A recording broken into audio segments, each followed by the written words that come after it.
বৈষম্য বিরোধী ছাত্র আন্দোলনের আহ্বায়ক হাসনাত আব্দুল্লাহ বলেছেন, যারা সচিবালয়ে আমাদের বিরুদ্ধে ষড়যন্ত্র করছে তাদের উদ্দেশ্যে বলতে চাই, আপনাদের আম্মু আর দেশে ফিরবে না। আমরা যাকে সীমান্তের ওপারে পাঠিয়েছি সেই খুনি হাসিনা আর ফিরবে না। মঙ্গলবার 31 ডিসেম্বর শহীদ মিনারে আয়োজিত সমাবেশে তিনি এসব বলেন। হাসনাত বলেন, এই ফেসিবাদ সরকার মানুষের ভোটার অধিকার কেড়ে নিয়েছে।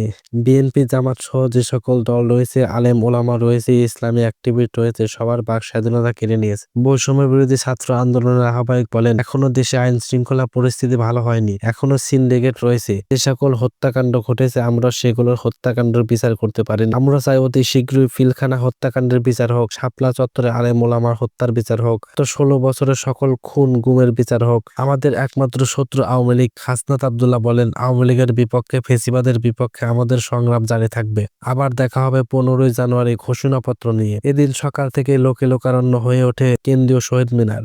জুলাইয়ে আন্দোলনে অংশ নেওয়া সাধারণ শিক্ষার্থী সহ সমাবেশে যোগ দেন অভ্যন্তরে আহত ও নিহত সদস্যদের সকল পরিবার। এরকম ভিডিও প্রতিনিয়ত পেতে চ্যানেলটি সাবস্ক্রাইব করে পাশেই থাকুন।